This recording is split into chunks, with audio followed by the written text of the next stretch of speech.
Ya, empezamos. Buenas tardes a todos.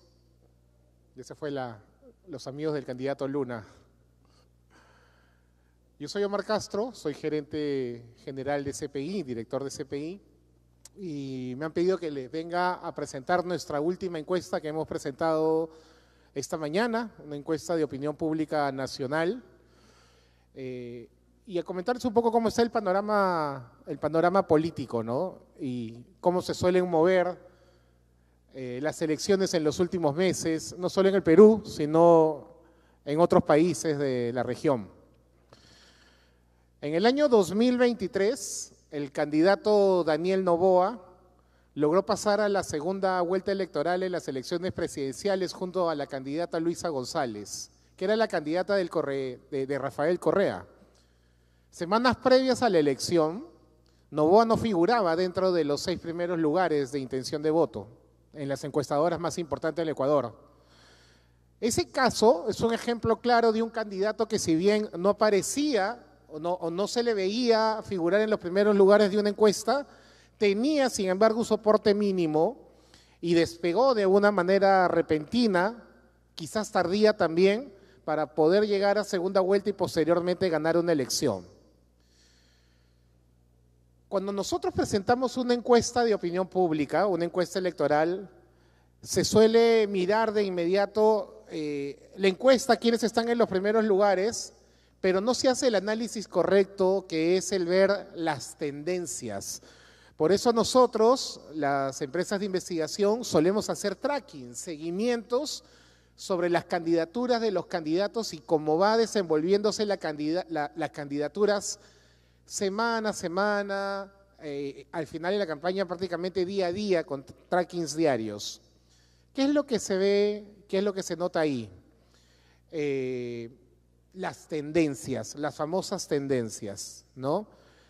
En la campaña del 2022, para la elección del alcalde de Lima, yo tuve contacto con los 2 candidatos que estaban primeros. Uno de esos candidatos viene ahora después de mí, el candidato Rafael López Aliaga, y el otro candidato era Daniel Urresti. Y durante las semanas previas, meses previos, Urresti siempre estuvo primero en las encuestas,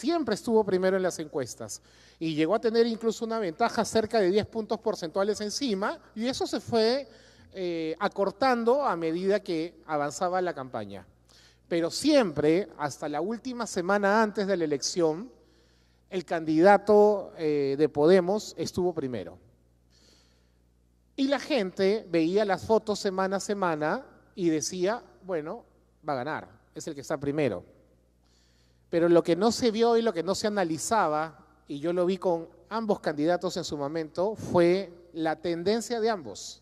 Y la tendencia del candidato López Aliaga era una constante en crecimiento. Crecía poco, es verdad, pero crecía y crecía y crecía. Y la tendencia del candidato Urresti era a caer cada día más. También poco, pero caía y caía. El análisis perfecto y el triunfo de alguno de esos candidatos se iba a determinar a partir de si se daba el cruce antes o después de la elección. Porque era clarísimo que una candidatura estaba en tendencia al alza y la otra estaba con tendencia a la baja. El tiempo es difícil de estimarlo y va a depender mucho de lo que se haga en la campaña, de lo que cada uno de los candidatos haga en la campaña como parte de su estrategia. El debate entre ellos dos, con otros candidatos, es cierto, influenció a que las tendencias se acentuaran mucho más y finalmente terminó pasando lo que sabemos. Nosotros estimamos que la diferencia 5 días antes de la elección, se lo dijimos a ambos candidatos, iba a ser 0.7 y terminó siendo 0.6 la diferencia entre uno y otro en resultados oficiales. Con eso lo que les quiero decir es que cuando veamos las encuestas, los resultados de las encuestas de las empresas que creo hacemos bien las cosas, que estamos afiliadas a PEIN, que estamos auditadas, tratemos de analizarlas con lo que se ha hecho atrás y con lo que se va a seguir haciendo semanas y meses adelante. Porque acá lo importante va a ser siempre analizar las tendencias de cada uno de los candidatos, como sucedió con el candidato Pedro Castillo, donde se suele decir que apareció de la nada y que nadie lo vio venir. Sí, de repente nadie lo vio venir porque nadie quiso verlo venir. En la encuesta que hemos presentado hoy día, no sé si vamos a ponerla.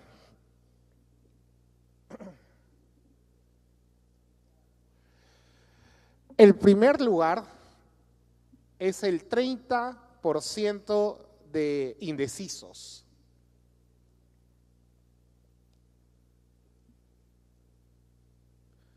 $30.7% del país que hoy manifiesta que no sabe por cuál de los candidatos votar. Este es el primer lugar, claramente. Y el segundo puesto de esta encuesta es este casi 20%, 19.2% de la población del país que ya ha decidido su voto. Ha decidido no votar por ninguno de los candidatos que hoy las agrupaciones políticas nos ofrece. Y este número de 19.2% va de la mano con el 17, 18% de votos en blanco y viciados que aparecen en cada elección general en el país, cifras oficiales. Entonces, como que esto prácticamente ya no se va a mover, este voto en blanco, este voto viciado. Lo que sí se va a mover es este 30% de indecisos. ¿Y a dónde va a ir este 30% de indecisos? Eso se va a determinar en los próximos meses, quedan 4 meses de campaña, en las próximas semanas. Pero lo importante es saber y entender que si al día de hoy este 30% no ha tomado una decisión, es porque todavía ninguno de los candidatos que se están presentando logran convencer plenamente al electorado, a este 30% del electorado. Las campañas políticas, las campañas presidenciales, ya pasaron su etapa racional. Lo que viene de aquí en adelante es meramente emocional. Las campañas son emotivas. Este 30% va a depender mucho del clic que logre hacer el candidato con el elector, con aquel que decida de alguna manera darle su voto, por distintos motivos, ¿no? Claro, las razones están de fondo, pero meramente emocional. Si un candidato logra identificarse, una identificación plena, que va mucho más allá de lo racional, con la problemática real del país, sobre todo del interior del país, porque les recuerdo que después de la elección del 2011, Lima nunca decidió al presidente del país.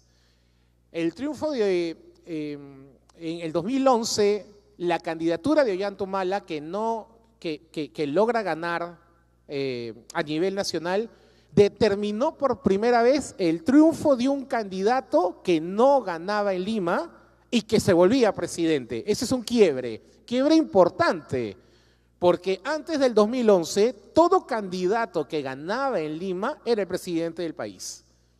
En el 2011 esto se rompe de una manera clara, no tan bien analizada incluso hasta el día de hoy, pero que es una realidad sobre la cual hoy día no tendría por qué cambiar este esquema. Hoy tenemos una desnutrición crónica que avanza cada vez más en el sur del país. La tasa de analfabetismo que no crecía desde hace 6 años ha vuelto a crecer. El desempleo ha crecido. La gran brecha social que existe entre Lima y las ciudades del interior del país es clarísima e inobjetable. Lo que pasa es que en Lima, después solemos decir con sorpresa, con asombro, ¿qué pasó? ¿De dónde salió este candidato? Como ocurrió con Castillo, con Pedro Castillo. Nadie lo vio venir, pero sí estaba ahí en este 30% que hoy también vemos acá. Este 30% de indecisos a quienes todavía los que están arriba no logran convencer. Y no logran convencer porque no están teniendo esta identificación clara que tiene que tener un candidato para hacer match con su electorado. Este es un voto también de rechazo a las agrupaciones políticas que hoy nos presentan candidatos que no están logrando llegar ni siquiera al 15% de intención de voto.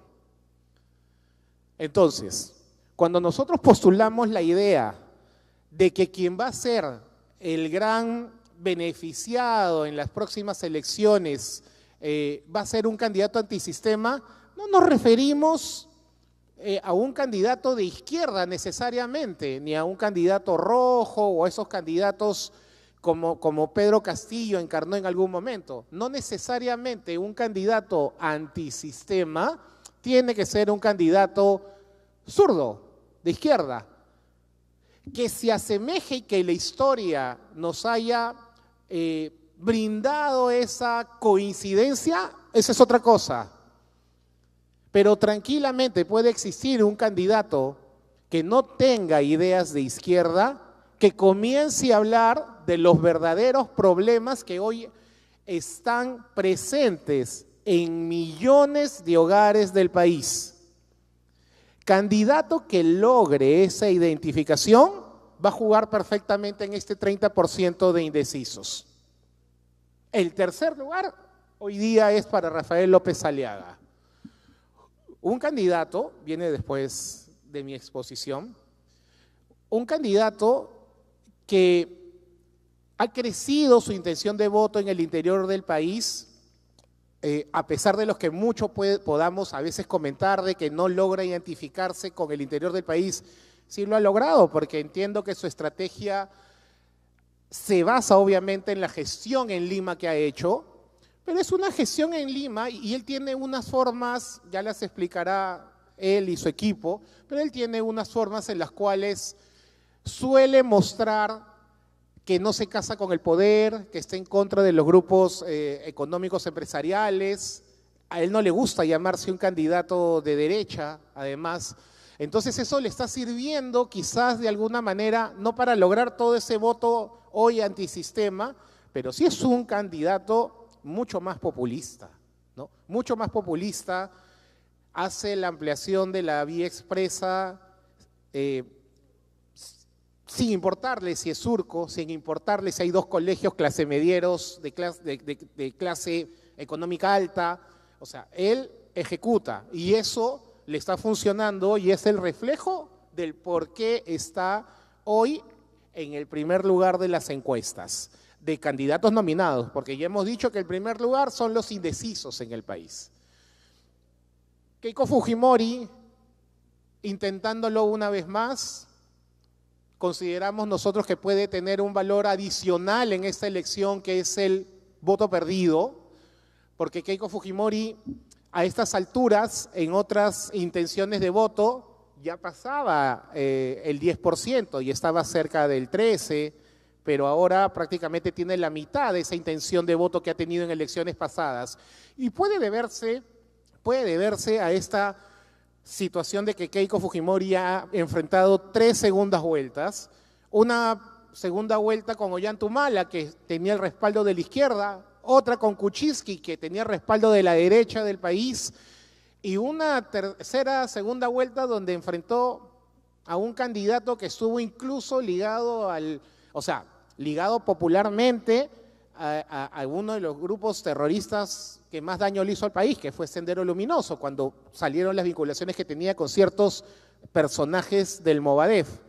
Entonces, Keiko Fujimori no ha podido ganar, no ha podido pasar estas 3 segundas vueltas y comienza el discurso popular de decirse, no le gana a nadie, ¿no? Y eso comienza a viralizarse y a hacerse masivo. Entonces, aquella gente, aquella población que confió en el fujimorismo, que le dio su voto en las 3 anteriores primeras vueltas, hoy lo piensa más. Por eso son estos números. Y está más cerca de ver si pasa la valla, estoy hablando con números fríos, data fría, está más cerca de ver si pasa la valla de que ver si pasa a segunda vuelta, porque definitivamente este 30% de indecisos va a tener movimiento en las próximas semanas. El voto se va a empezar a definir después de fiestas, después de las fiestas de fin de año, de las fiestas navideñas. Y va ese voto, obviamente, a decidirse en base a factores fundamentalmente emotivos, ¿no? Fundamentalmente emotivos. Y en esa decisión del voto, que vamos a ver en las próximas semanas, se podría determinar las famosas tendencias de las que hemos venido hablando, ¿no? ¿Quién suma más? ¿A quién le resta más? Hay candidaturas como la de Carlos Álvarez que ha venido en un vaivén, en algún momento creo que incluso pudo estar primero y ahora está tercero o cuarto. Es una candidatura que no encontramos, creo, ninguno de los que estamos presentes en la sala, mayor discurso que el tema de la inseguridad ciudadana y del expulsar a los extranjeros, pero no tiene nada más. Y eso es insuficiente para una campaña, totalmente insuficiente para una campaña. Entonces, la gran pregunta que todos nos hacemos es, ¿quién podría aparecer? ¿No? Quizás pueda aparecer alguien, quizás de los que están muy abajo. Hoy día vemos muy abajo a, Philly Butters. Acá están los que tienen 1% para arriba. Philly Butters, Olivera, George Forsyth, que vendría a ser el candidato del Ejecutivo, ¿no? Alfonso López Chau, Carlos Spa, que nos aparece por primera vez en la encuesta, José Luna Gálvez y César Acuña. Pues lo de César Acuña, difícil, ¿no? Analizarlo porque es un candidato que ha estado totalmente vinculado con la última gestión de Dina Boluarte y es el candidato y es el partido que tiene hoy el mayor castigo en voto de rechazo. El voto de rechazo mayoritario es hacia el fujimorismo, ¿no? Y quiero lanzar una tesis acá, más que un antifujimorismo, hoy es un antiqueiquismo, ¿no? Es un antiqueiquismo ante las acciones que hizo Keiko Fujimori con sus 33 congresistas a partir del 2016. Pero después, el mayor voto de rechazo va al partido Alianza para el Progreso con César Acuña. Y es un castigo claro, creo yo, de la población a esta vinculación y esta alianza y este soporte que se le intentó dar a la gestión de Dina Boluarte, una gestión que terminó con 1.7 de aprobación de gestión cuando se fue. Nefasta gestión, terrible gestión, que hoy permite que el presidente Gerí tenga más del 50% de aprobación. Creo que cualquier persona que hubiese entrado en lugar de Dina Boluarte iba a tener una aprobación mucho mayor que ella. Pero el presidente Gerí, con gestos claros, desde el hecho de remangarse la manga hasta el contestar a los periodistas y estar presente, ha mostrado una figura distinta, comunicacionalmente hablando, de presencia, de atención, de preocupación por los problemas que aquejan al país. Que sus medidas sean efectivas o no, el tiempo lo dirá. Que la gente, esa expectativa que tiene hacia él, espere mucho o poco, eso también el tiempo lo dirá. Pero le queda muy poco tiempo de gestión realmente y yo no creo que termine en índices muy bajos de desaprobación. Porque también no es que el presidente Gerí sea culpable de todos los problemas que ocurren a partir de la inseguridad ciudadana. Entonces, regresando a este panorama electoral y terminando ya esta presentación, nada está dicho. Como les decía, esta es una foto del momento, esto es lo real que ocurre en el país y lo real que ocurre en el país es que tenemos un 30% de indecisos. ¿Dónde está este 30% fundamentalmente? ¿No? En el sur del país verán ahí 40.1%, en el centro, en el sur del país, casi la mitad del sur del país no sabe por quién votar.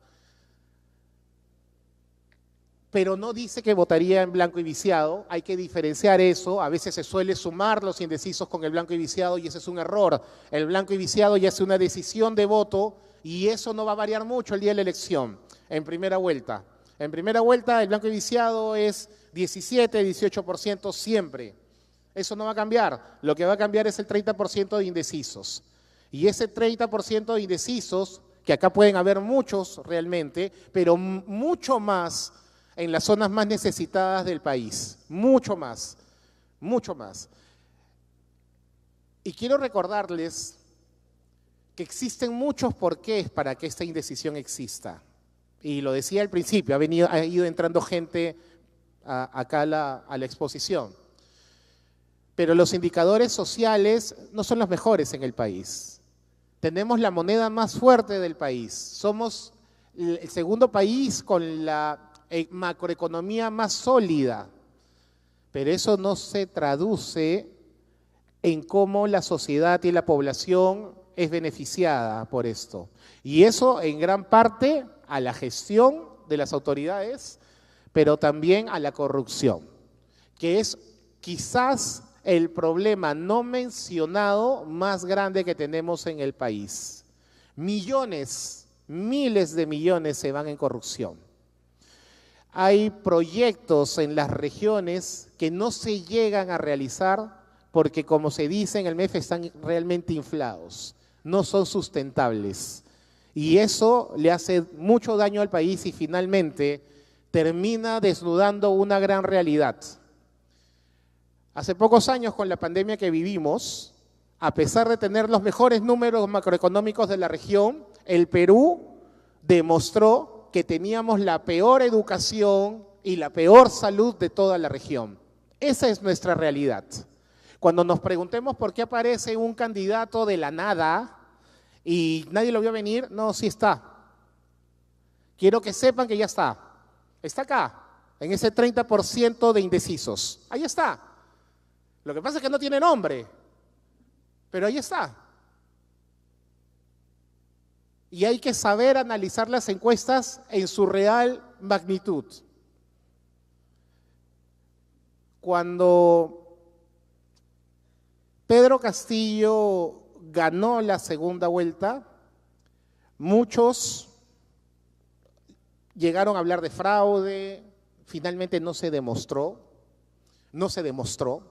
Habían ciertas pruebas, pero no se demostró fehacientemente de que hubo este fraude. Pero lo que no quiero que dejemos de lado es que desde hace muchos años sí vivimos en un país polarizado. Y lo venimos diciendo desde hace mucho tiempo con los trabajos de investigación. Un país polarizado por la situación social, económica en los hogares del país. Si Pedro Castillo ganó con fraude o no, hoy eso es parte de la historia. Lo que no es parte de la historia supuesta y es una plena realidad es que hay una mitad del país que hoy pasa más que hambre, que no tiene oportunidades. Y este 30% de indecisos hoy y durante las próximas semanas lo va a seguir diciendo insistentemente. Entonces, ¿quién aparezca? Definitivamente de los 37, 38 candidatos que vamos a tener va a aparecer uno, va a ganar la elección uno. Pero quien aparezca va a estar dentro de este 30. No va a salir de otro lado, va a estar dentro de este 30. Quien pase a segunda vuelta va a salir de este 30%. ¿Quién es la persona que logre hacer match con este 30%? Bueno, lo vamos a ver en las próximas semanas, en los próximos meses. Esperemos que sea lo mejor para el país. Esperemos que sea un voto mucho más reflexivo que emotivo, como no solo ocurre acá en el país, sino ocurre en toda la región y en todo el mundo. Pero que bueno, sea lo mejor para nosotros. Muchas gracias por estar esta mañana, tarde aquí en la EDOLCOM.